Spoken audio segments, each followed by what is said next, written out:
Hoje é o primeiro domingo do mês de janeiro e do ano de 2020 e nós temos adotado esse tema, Vida de Vitória. Eu estava pensando assim sobre o que compartilhar com os irmãos. Deus colocou uma palavra no meu coração que está em 2 Reis, capítulo 4. 2 Reis, capítulo 4, se você puder abrir a sua Bíblia comigo. 2 Reis, capítulo 4, nós vamos projetar aqui na versão NVI, mas se você conseguir acompanhar na sua Bíblia, será melhor. 2 Reis, capítulo 4, vamos compartilhar sobre a história de uma mulher, de uma grande mulher de Deus, que experimentou na sua vida, na sua casa, uma grande vitória, o milagre da multiplicação. O milagre da multiplicação. Meus irmãos, Deus quer que você experimente o milagre da multiplicação na sua casa. Para mim é muito importante o tema da multiplicação, porque foi a primeira declaração de bênção sobre o homem e a mulher, quando Deus cria o homem, lá no Jardim do Éden, o homem e a mulher, a primeira declaração de bênção sobre eles foi exatamente a bênção de multiplicação.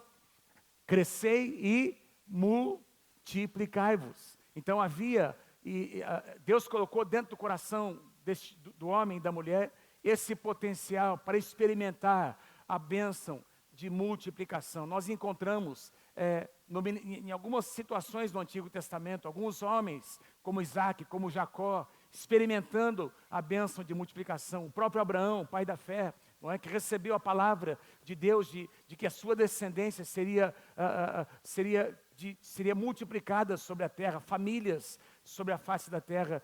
E nós encontramos também no ministério de Jesus algumas situações em que a bênção de multiplicação aconteceu, não é? Os pães e os peixes, mais de uma vez, não é? Quando os discípulos estavam pescando ali, a pesca maravilhosa, a bênção de multiplicação sobre eles. E eu quero compartilhar sobre, talvez, uma das histórias mais lindas do Antigo Testamento, de uma mulher cujo nome nem é citado, uma viúva, que de repente se depara com uma situação muito, muito difícil, uma crise vem sobre ela, sobre a sua casa.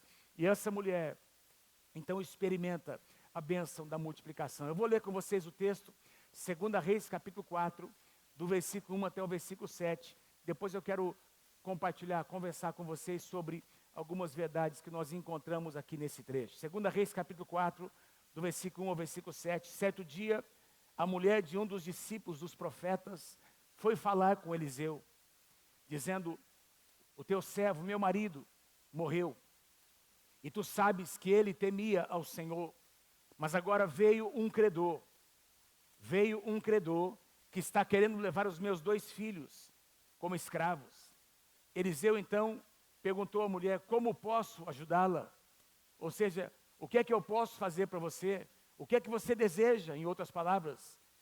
E aí ele faz uma segunda pergunta: diga-me, o que você tem em casa? E ela respondeu: a tua serva não tem nada.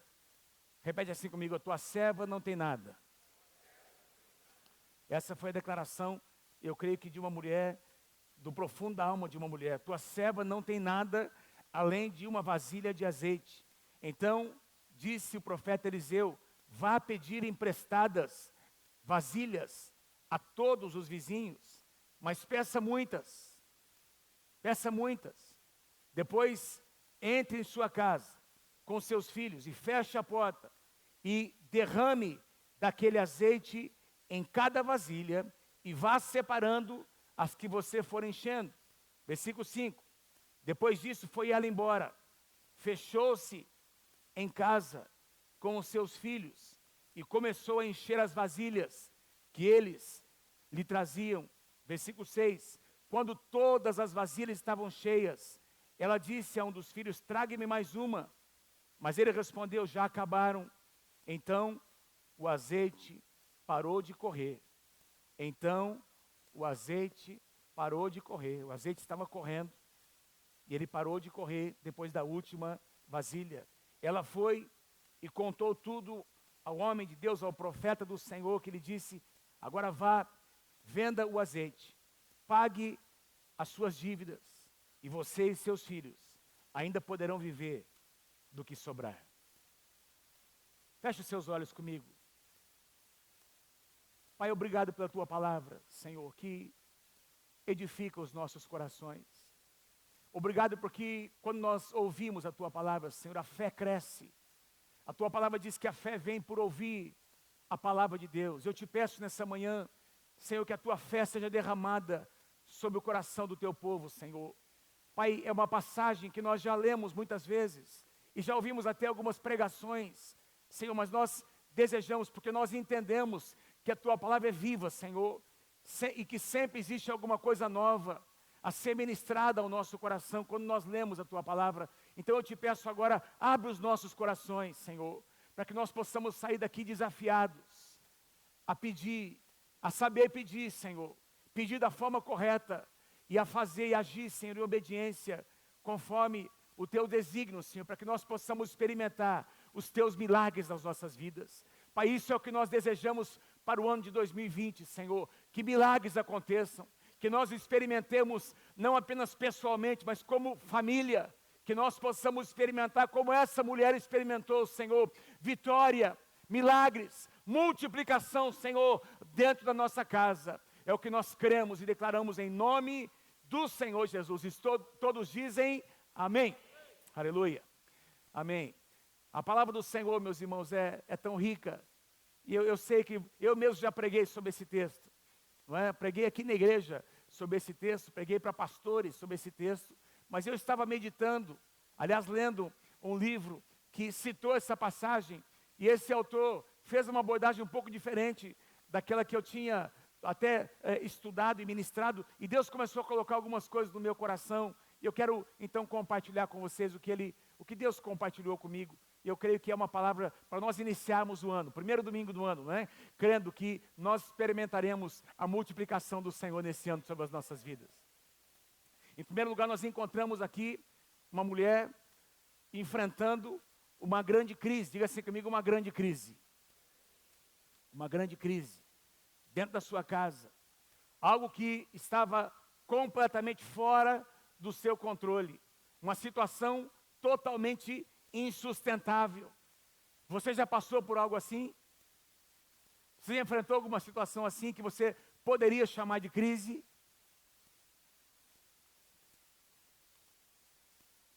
Quem já enfrentou mais de uma vez uma situação que você pode chamar, isso aqui foi uma crise, uma situação completamente insustentável, não tinha como, não tinha como prever, não é? Uma crise, meus irmãos, é alguma coisa que se instala, que vem de repente, uma notícia, um diagnóstico, um acontecimento, uma perda. E essa mulher, meus amados, eu quero ler na segunda parte do versículo 1, depois eu vou voltar para a primeira parte. Ela diz, ela procura o profeta do Senhor para dizer: olha, o teu servo, o meu marido morreu. Teu servo, o meu marido morreu. E o pior ainda, agora veio alguém lá na minha casa, batendo a porta da minha casa. E aparentemente, meus irmãos, a ideia aqui é que ela nem tinha conhecimento, aparentemente ela não sabia, não conhecia essa situação. Alguém bateu a porta dizendo: olha, existe uma dívida, o seu marido contraiu uma dívida, você tem que pagar. E ela diz: olha, o credor está batendo a minha porta, está querendo levar os meus 2 filhos como escravos. Deixa eu explicar a você o contexto dessa situação. Esse homem, ainda mais naquela época, ele era não apenas o marido, não apenas o pai daqueles 2 filhos, que não diz aqui a idade deles, mas ele era também o provedor da casa. Ele era aquele que trazia o sustento para a sua casa. E de repente, meus irmãos, a história também não diz, a Bíblia não descreve, mas de alguma forma este homem contraiu, ele fez um empréstimo, quem sabe, para investir nos seus empreendimentos. Você sabe que naquela época, as famílias viviam da subsistência, não é? Da própria lavoura na sua casa, ou de alguns animais que eles criavam, e de alguma maneira esse homem talvez enfrentou algumas situações difíceis, não é? E não conseguiu obter o fruto da terra, e teve que contrair fazer um empréstimo com alguém, para que pudesse investir nos seus negócios, e ele não conseguiu então saldar essa dívida. Na cultura hebraica, se você estudar o Antigo Testamento, quando alguém contraía uma dívida de uma outra pessoa, essa dívida poderia ser paga de 3 maneiras. A primeira, com o trabalho da própria pessoa. Essa pessoa, então, ela tinha contraído uma dívida para investir nos seus negócios. Então, ela faria os seus negócios renderem, então poderia saldar a sua dívida, em primeiro lugar. Em segundo lugar, havia uma segunda possibilidade, um parente próximo, alguém que fosse um parente de sangue, que na Bíblia, no Antigo Testamento, era conhecido como redentor capaz. Alguém que deveria ser muito próximo, um parente de sangue. Então, assumiria aquela dívida, quitaria aquela dívida e a pessoa ficaria liberada. E essa é a figura do redentor. Jesus é o nosso redentor, o nosso irmão mais velho, o primogênito entre muitos irmãos. Ele nos redimiu, esse é o conceito de redenção. Alguém vem, um parente próximo vem e paga uma dívida que era impagável, e aí nós estamos livres. Foi isso que Jesus fez por mim e por você, lá na cruz do Calvário. Então era a segunda maneira pela qual uma dívida poderia ser paga. A terceira maneira, e é bíblica, estava na lei de Moisés, se essa pessoa não tivesse condições de saldar a sua dívida, não tivesse um parente próximo que pudesse fazer isso, essa pessoa se tornaria escrava do seu credor. Então, ela teria que trabalhar na fazenda ou nos negócios daquele credor, sem receber salário, para pagar a sua dívida. Durante alguns anos, ela trabalharia apenas para então quitar as suas dívidas, ou a sua dívida. Portanto, o que esses homens, o que esse credor, melhor dizendo, estava fazendo, era algo bíblico, algo que a lei de Moisés previa. Provavelmente, tratava-se de um israelita, que estava batendo a porta dizendo, olha, na lei de Moisés diz que o seu marido tinha que me pagar, já que ele não tem, já que ele morreu, então agora, e você não tem condições, os seus filhos vão trabalhar para mim como escravos, como meus escravos, até que a dívida do seu marido seja paga. Vocês estão comigo, gente? Uma crise. Eu fico imaginando, meus irmãos, o sentimento dessa mulher. Uma mulher que acaba de enfrentar a morte do seu marido, uma perda irreparável. Deve ter sido uma morte repentina, porque se esse homem emprestou algum dinheiro para investir nos seus negócios, é porque esse homem ainda tinha forças para trabalhar, ainda tinha uma expectativa de vida, e alguma coisa aconteceu no meio do caminho, que nós não sabemos o que é, e isso acontece também nas nossas vidas. Alguma coisa aconteceu, e uma crise se instalou na sua casa, naquela casa. E antes de continuar, eu quero falar um pouquinho com vocês sobre crises. Crises. Crises podem, eu relacionei aqui 4 razões, ou 4, talvez até existam mais, mas crises podem vir sobre nós por diferentes razões. Primeira delas, circunstâncias da vida. Circunstâncias da vida.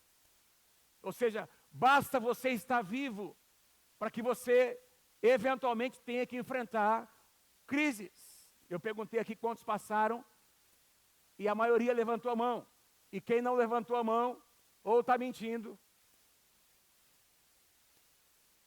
ou vai experimentar daqui a pouco uma crise e vai mudar de ideia. Porque a vida é assim, meus irmãos, a vida nos reserva tempos difíceis, sim ou não? Circunstâncias da vida que fogem ao nosso controle. Por exemplo, até a situação econômica do país, do nosso país. Quantos, nós estivemos aqui orando em alguns anos passados, não é? Nos últimos anos, por irmãos que perderam o emprego, pessoas sinceras, gente trabalhadora, então, que perdeu o emprego por causa da situação econômica, circunstâncias da vida. A perda de alguém, uma situação inesperada. Nós temos aqui na nossa igreja situações de irmãos, de famílias, não é, que perderam. Eu não estou falando sobre situações de morte natural, na velhice. Irmãos que perderam filhos, irmãos que perderam parentes, que estavam ainda na flor da idade. Circunstâncias da vida. Nessa vida nós enfrentaremos situações adversas. E eu não estou profetizando coisa ruim não, amados, mas em 2020 você terá desafios para enfrentar na sua vida. Você terá circunstâncias difíceis, mas com a presença de Deus, com fé no teu coração, com a palavra de Deus no teu coração, você vencerá todas essas circunstâncias. Você vai sair mais forte do outro lado. Diga amém se você crê, em nome de Jesus. Mas as circunstâncias da vida nos reservam situações difíceis. Jesus disse em João capítulo 16, versículo 33, no mundo vocês passarão por aflições, mas tenham bom ânimo. Eu venci, eu passei por isso, e vocês também podem vencer. A segunda razão pela qual nós podemos enfrentar crises, por quebra de princípios. Quebra de princípios, brechas que nós abrimos, conscientemente ou não. Como assim, pastor? De maneira não consciente. Porque ingenuidade não é virtude. Ingenuidade não é virtude. Às vezes você está no lugar errado, na hora errada, falando com a pessoa errada, e aí você acaba fazendo alguma coisa errada, você estava no lugar errado. Quem concorda comigo, diga amém.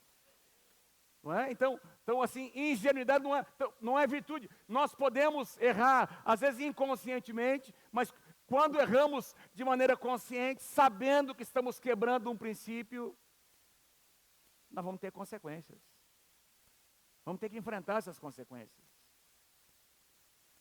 E às vezes vem uma crise, se instala numa família, por uma decisão errada, por uma escolha errada, por uma traição de alguém. Toda uma família sofre, porque um princípio foi quebrado. Não é só a pessoa, não é que faz, que comete alguma coisa, que somente ela sofre as consequências. Não, a sua casa. Isso afeta a sua casa, afeta a sua família.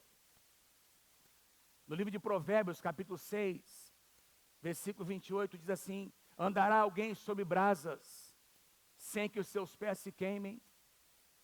Andará alguém sobre brasas, sem que os seus pés se queimem? Não, vai se queimar. Se nós quebrarmos princípios, nós vamos sofrer consequências. Mas eu quero declarar em nome do Senhor Jesus, que você não vai abrir brechas na tua vida, que você não vai quebrar princípios. Você tem o poder de fazer escolhas sábias. A palavra do Senhor diz que não existe tentação que não seja humana, e que Deus estaria presente naquele momento para nos dar força para vencer todas as tentações. Diga amém se você crê em nome de Jesus. Tem as crises que Satanás provoca, armadilhas, até tentações. Ele é chamado na Bíblia, nas Escrituras, de o tentador. É aquele que prepara situações para nos derrotar. A Bíblia diz que ele é como um leão. 1 Pedro capítulo 5, versículo 8, sede sóbrios, eu gosto da tradução atualizada, sede sóbrios e vigilantes. O diabo, o vosso adversário, anda em derredor, como leão que ruge, procurando alguém para devorar. Eu não sei se você gosta, eu gosto de assistir de vez em quando aqueles programas que mostram os animais, as feras, não é? E como que eles agem.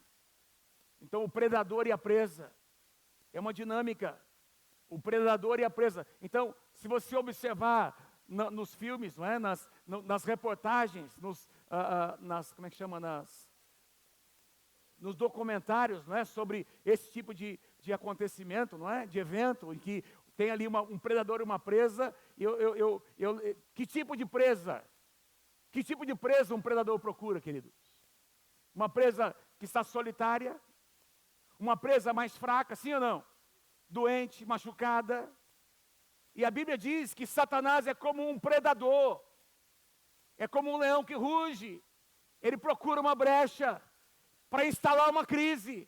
Ele quer trazer crise. Ele é ladrão. João capítulo 10, versículo 10, diz que o ladrão vem para quê? Para roubar, matar e destruir. Roubar a nossa paz, matar os nossos sonhos, destruir o nosso futuro. É o que ele quer fazer, meus queridos. Mas Jesus disse: porém eu vim para que vocês tenham vida e vida em abundância. Existe um caminho de vitória. Tudo que você precisa para vencer Satanás está aqui na palavra de Deus. Tudo que você precisa, todos os recursos que você precisa estão aqui na palavra de Deus e no sangue de Jesus que está dentro do seu coração. Diga amém se você crê em nome de Jesus. Mas Satanás, também é uma das razões pelas quais crises se instalam. Satanás provoca crises. Tem também aquelas crises, por incrível que pareça, meus irmãos, tem aquelas crises que são permitidas por Deus. Pastor, o que é que você está falando? Pastor, como é que você pode falar um negócio desse? Pastor, o Deus que eu conheço é um Deus amoroso. O meu Deus, que é amoroso, vai me colocar numa crise? Vai. Aliás, alguns de vocês só estão aqui, alguns de vocês só se converteram, alguns de vocês só clamaram o nome do Senhor Jesus, porque Ele permitiu você entrar numa crise, e dentro daquela crise, você clamou o nome do Senhor Jesus, e Ele veio ao seu encontro, e a salvação entrou em você, e entrou na sua casa.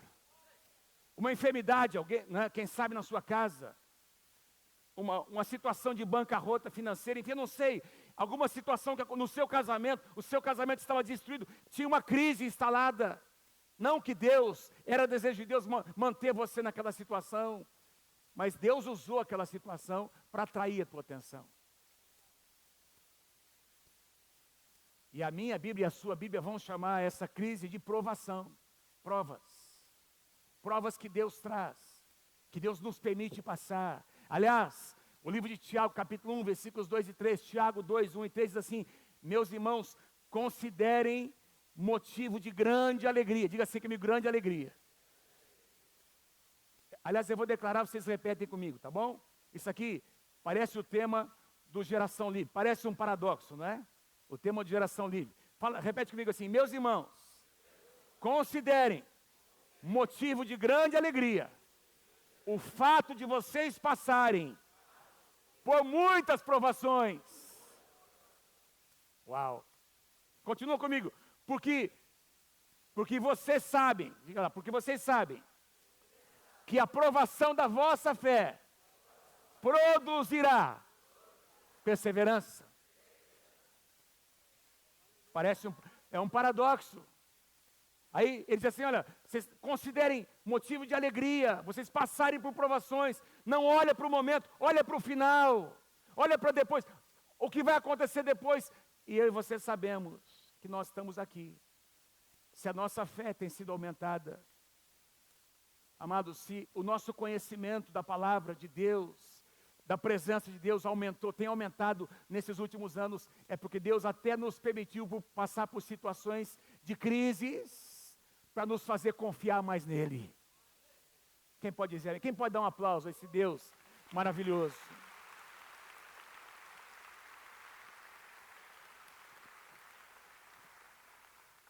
Aleluia.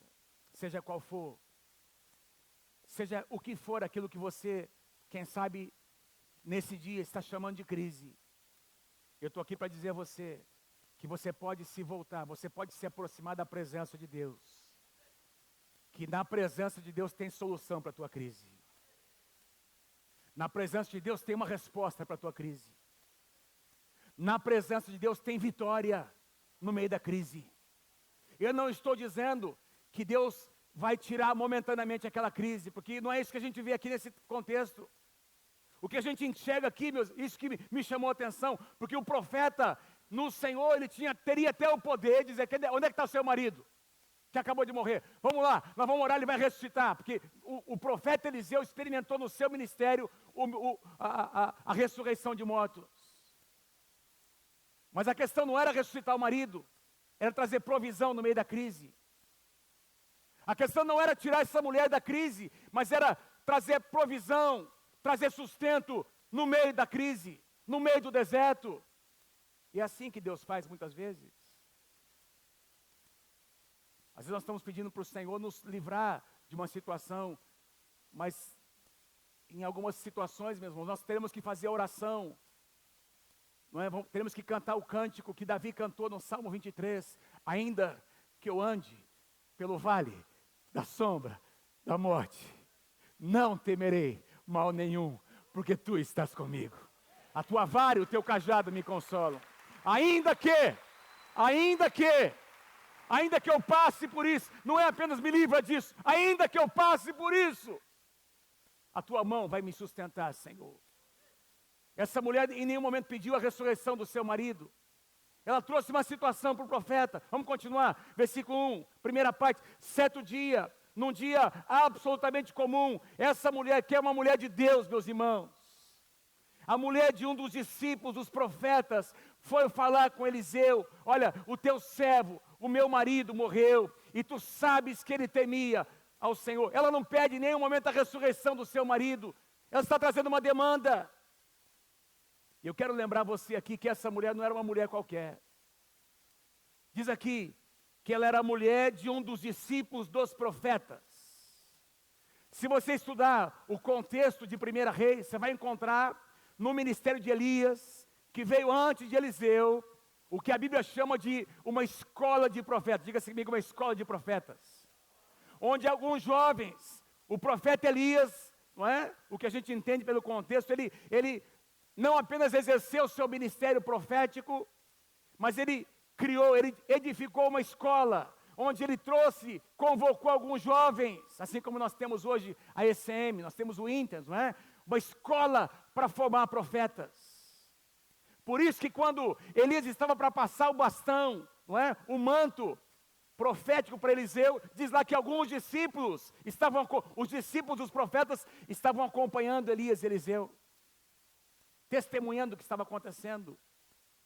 Então essa senhora, essa mulher, era a mulher de um discípulo, de um homem de Deus. Ela conhecia o Senhor, ela temia Deus, ela tinha ouvido as histórias, quando o seu marido voltava para casa, compartilhando o que ela havia aprendido com o profeta Elias, e depois com o profeta Eliseu. Era uma mulher de fé, uma mulher de Deus. E sendo uma mulher de Deus, e Deus está levantando aqui mulheres, que tenham o coração no lugar correto nesses dias. Deus está levantando mulheres que são virtuosas na sua casa, mulheres que atraem a bênção de Deus para a sua casa. Tem alguns maridos que só estão aqui hoje convertidos porque a sua esposa intercedeu, a sua esposa levou a palavra, creu por você, e por isso você está aqui nessa manhã. Essa mulher vai até a presença de Deus, do homem de Deus, e ela diz: olha, lembra, profeta, lembra, o meu marido era um discípulo teu, o meu marido te serviu, o meu marido ouviu a palavra aos teus pés, foi aconselhado por você, ele ouviu, ele aprendeu, ele trouxe essa bênção para a nossa casa. Mas eu quero aqui fazer uma observação aqui, meus irmãos, fazer um parêntese, porque talvez no sentimento dessa mulher, tinha alguma coisa mais ou menos assim: profeta, é incoerente o que está acontecendo, nós temos te servido, olha, nós temos participado das células toda semana, a gente não perde um culto lá na Nova Aliança, a gente dizima, a gente oferta, nós abrimos uma célula na nossa casa, e agora está acontecendo essa situação. Mais ou menos assim, era mais ou menos uma situação em que ela estava expressando, quem sabe, um sentimento de incoerência. Nós temos sido tão fiéis, por que isso está acontecendo conosco?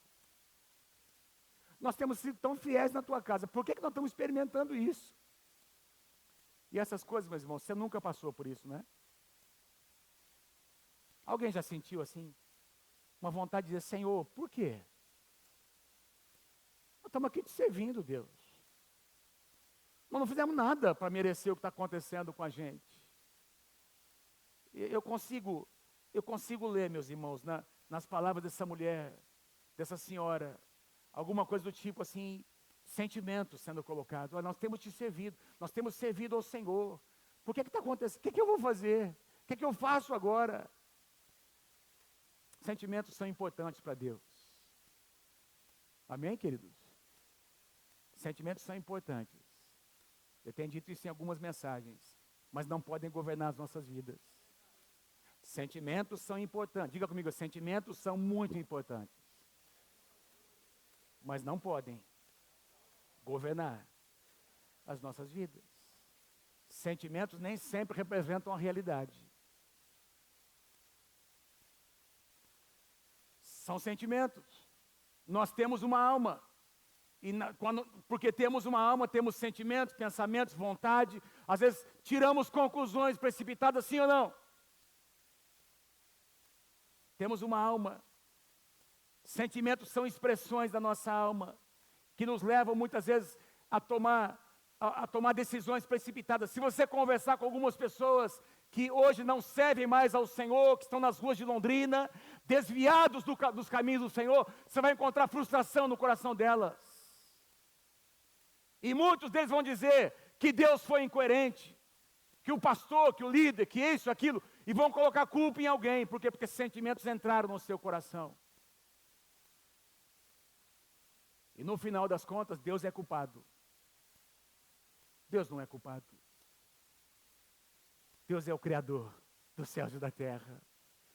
Deus é aquele que merece nosso louvor, nossa adoração, mesmo quando nós não entendemos o que está acontecendo. Quem pode dizer amém? Mas ao invés de se afastar de Deus, essa mulher se aproxima do profeta que representava a presença de Deus. E ela começa a derramar a sua alma. E meus irmãos, eu creio que foi um momento de cura na sua vida. Quando nós nos aproximamos da presença de Deus. Aliás, foi declarado numa visão hoje que os braços de Deus estão estendidos sobre esse lugar. Quem crê, diga amém, em nome de Jesus. Deus dizendo para nós, profeticamente foi dito aqui, eu te amo, eu anseio estar com você todos os dias. Pessoas cansadas, pessoas abatidas dizendo, eu venho sobre ti. Deus dizendo para te cobrir com o meu amor. Deus está aqui nessa manhã, meus irmãos. E essa mulher estava passando por um processo de cura. Ao procurar o profeta, ao bater na porta do profeta e abrir o seu coração, compartilhar os seus sentimentos, ela estava dando a oportunidade de Deus curar o seu coração. Jesus disse em Mateus capítulo 11, versículos 28 a 30. Você conhece essa passagem? Venham a mim todos os que estão cansados e sobrecarregados. Tem alguém cansado aí? Sobrecarregados. E Jesus disse, eu lhes darei descanso. Tomem sobre vocês o meu jugo e aprendam de mim, pois eu sou manso e humilde de coração, e vocês encontrarão o quê? Descanso para as suas almas. Porque o meu jugo é suave e o meu fardo é leve. Assim diz o Senhor para nós nessa manhã. Aleluia. Foi isso que essa mulher fez. Procurou na fonte, buscou a fonte. Fala para quem está pertinho de você. No meio da crise, tem uma fonte. Fala para alguém. No meio da crise, tem uma fonte, meu irmão. Tem uma fonte. A fonte é a presença de Deus. Ela procura, ela conversa. E ela encontra alívio. O profeta diz assim, Eliseu perguntou-lhe, versículo 2, como posso ajudá-la? Ele faz duas perguntas. Como posso ajudá-la? Diga-me, o que você tem em casa? E ela respondeu, tua serva não tem? Tua serva não tem? Tua serva não tem? Além de uma vasilha de azeite. Peraí, uma vasilha de azeite não é nada? Já é alguma coisa. Então, essa vasilha de azeite, presta atenção, essa vasilha de azeite representava já a provisão que Deus havia dado numa outra época. Vocês estão comigo, gente? Aos olhos dela não era nada, mas era um sinal profético de que Deus já havia provido no passado. Se você olhar bem aí, dentro da sua casa tem provisão de Deus. Talvez você esteja dizendo assim, não tem nada. Eu não consigo enxergar nada. Mas se você abrir os seus olhos espirituais, você vai ver alguns sinais de que Deus já esteve presente, já proveu na tua casa, já fez milagres na tua vida, e você precisa valorizar isso. Pode parecer que não é nada. Aparentemente não é nada. Mas o nosso pouco nas mãos de Deus se torna muito. Eliseu responde com duas perguntas. Como eu posso ajudá-lo? Em outras palavras, o que eu tenho a ver com isso? O que eu posso fazer por você? Qual é o seu pedido? Meus irmãos, deixa eu fazer aqui um parênteses, não é? Se você estava lendo nos evangelhos em Mateus, quando dois cegos se aproximam. Aliás, dois cegos estavam ali em Jericó. Jesus está saindo de Jericó, saindo da cidade de Jericó, e ele encontra, na porta da cidade, ele encontra dois cegos, na saída de Jericó. E esses dois cegos ouvem um barulho da multidão. Você conhece essa passagem? Eles começam a ouvir o barulho da multidão, e eles perguntam, o que está acontecendo aí? É Jesus, o mestre, aquele que tem operado milagres, está aqui entre nós. E esses dois cegos, meus irmãos, começam a clamar: Jesus, filho de Davi, tem compaixão de nós. Diz que o pessoal começou a repreender os cegos. Mandaram eles cala a boca, fica quieto. E eles continuaram clamando. Quem é que deseja a sua bênção nesse ano? Diga amém. Fala para quem está pertinho de você, continua clamando, meu irmão, continua esperando. E esses dois cegos estão ali clamando, esperando. E de repente, meu irmão, Jesus para tudo o que ele estava fazendo. Ele se volta para os dois cegos. E ele faz uma pergunta óbvia: o que é que vocês querem? Ora, quem concorda comigo, meu irmão? Presta atenção. Tem dois cegos que sabem que Jesus faz milagres. O que será que eles gostariam de ter?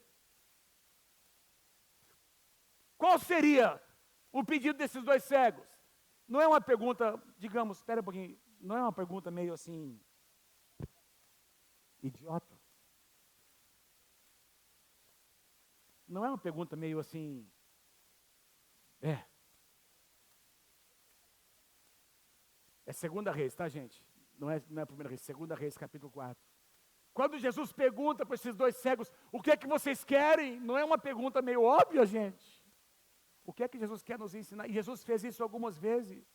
Sabe o que eu entendo? Que o que nós pedimos, o que nós dizemos, o que nós expressamos é importante para Deus. Deus quer ouvir a tua oração, Deus quer ouvir o teu clamor, Deus quer ouvir os teus pedidos nesse ano de 2020. O que você espera para esse ano? O que você deseja para esse ano? Deus quer ouvir os teus clamores.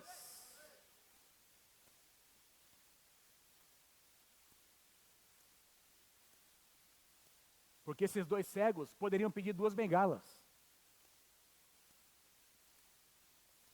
Nós queremos 2 bengalas para continuar aqui a nossa vidinha. Sim ou não? Seria um bom pedido? Eles elevaram um padrão. O que você pede para Deus é importante. A maneira como você pede é importante. A sua expectativa é importante. Por que pedir uma bengala se você pode ter a cura completa? Eu não sei se vocês estão entendendo ou não o que eu estou dizendo. Por que pedir algo inferior, se você pode pedir algo a mais, se você pode ter uma expectativa maior para a sua vida, para a sua casa, para o seu casamento, para a sua família? Por que minimizar o poder de Deus? Nosso Deus é um Deus grande. E Ele quer realizar grandes coisas nesse ano de 2020 na tua casa e da tua família. Aí Eliseu pergunta: o que é que eu posso fazer por você? Não é? E a história continua. Não é? A história continua. A segunda pergunta de Eliseu é um pouco mais, ele vai mais a fundo. O que é que você tem em casa? O que é que você tem nas suas mãos? Não tem nada, só tem uma vasilhazinha. Então tá bom. Versículo 3. Então disse Eliseu: vá pedir emprestadas vasilhas a todos os vizinhos. Interessante os detalhes da palavra, não é? Eliseu nos diz: ó, sai aí pedindo para algumas pessoas que você conhece, para alguns parentes, diga, o que Eliseu disse aqui, irmãos? Peça a todos os teus vizinhos, todos. O que significa todos? Qual é o número de todos? Quantos vizinhos aqui dá para colocar dentro de todos aqui, irmãos? Se fosse com você, o que seria todos? Aí ele continua dizendo: mas peça muitas. Peça muitas. O que eu quero chamar a tua atenção, vocês estão comigo aqui? O milagre não tinha acontecido ainda. Sabe o que o profeta está fazendo? O profeta está devolvendo para a mulher uma responsabilidade. A mulher chega fazendo um pedido. Seria fácil o profeta simplesmente pedir para o Senhor e o azeite estaria multiplicado na sua casa. Ela chegaria em casa e ao invés de uma botijazinha, teria um barril de azeite. Mas aí, o profeta devolve a responsabilidade para ela. Olha, então se você quer experimentar o milagre, você vai ser responsável pelo milagre que vai acontecer. Você precisa sair daqui desse lugar, você precisa fazer alguma coisa, você precisa agir em obediência, você precisa fazer a sua parte para que o milagre seja liberado. Ah, pastor, mas aí é obras. O nosso Deus é o Deus da graça. Tudo é de graça. Sim, é de graça, irmãos. É de graça, a salvação é de graça. Mas se você quiser ter um casamento restaurado, você vai ter que lutar por esse casamento. Se você quiser ter um filho, uma filha, seus filhos andando nos caminhos do Senhor, você vai ter que investir tempo, dá trabalho. Não vem de graça. Você vai ter que refazer sua agenda, sim ou não? Porque o milagre tem um preço. A bênção de Deus é de graça. Deus quer, Deus nos abençoa por causa da sua graça. Mas tem um preço a ser pago. Interessante que Jesus fala sobre uma parábola, a pastora Lígia pregou várias vezes sobre essa parábola, né? De um campo que tinha ali um tesouro escondido dentro dele. E aí essa pessoa vai, vende tudo que tem para comprar o campo. O tesouro era um tesouro cujo preço é inestimável, mas o campo teve um preço. Quem está comigo, diga amém. Então, o campo tem um preço, o tesouro não tem preço, é inestimável, mas o campo tem um preço a ser pago. Aí o profeta diz, olha, você vai participar do milagre, seus filhos vão participar com você. Sai lá para os seus vizinhos, procure todos eles. Traga vasilhas, não poucas, traga muitas, mas peça muitas. Versículo 4. Depois entre em casa com os seus filhos vão participar do milagre com você. Traga seus filhos, os seus filhos precisam fazer parte do projeto de Deus. Diga amém se você crê em nome de Jesus. Nós precisamos ter uma visão para os nossos filhos, meus irmãos. Traga seus filhos, fecha a porta ali, naquela sala, e começa a derramar o azeite em cada vasilha, e vá separando as vasilhas cheias. Louvado seja o nome do Senhor. Quem pode dar um aplauso ao Senhor Jesus? Que coisa mais linda. Uau. Meu Deus do céu. Meu Deus do céu.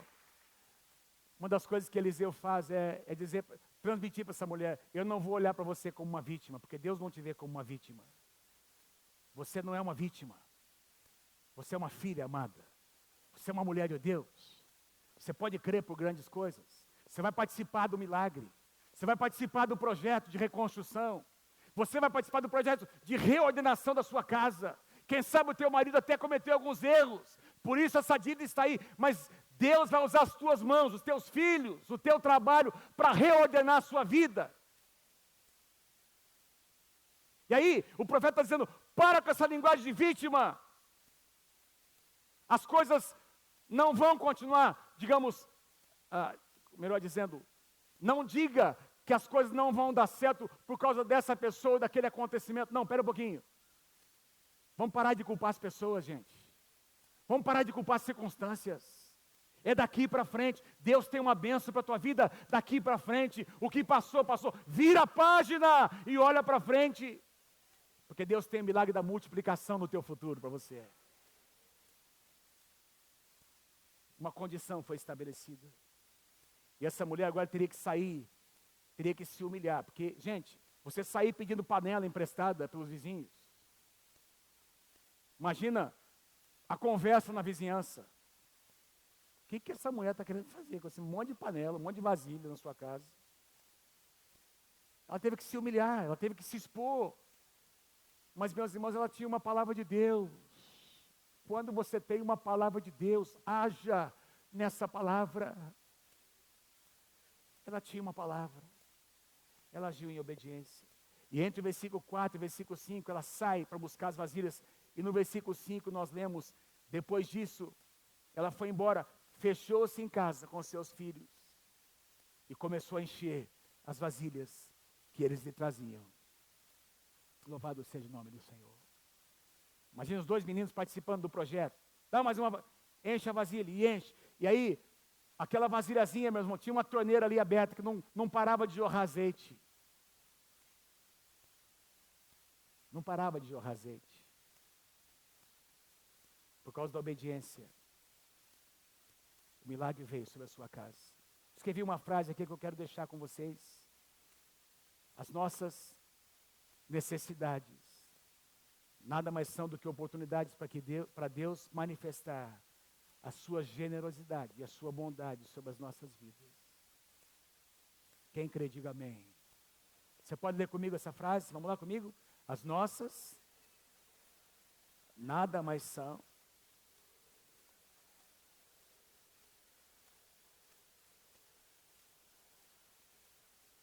aleluia.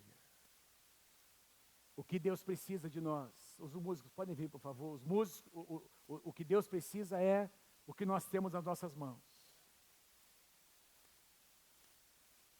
Pode parecer nada, mas esse é o seu tudo. Traga o seu tudo para Deus.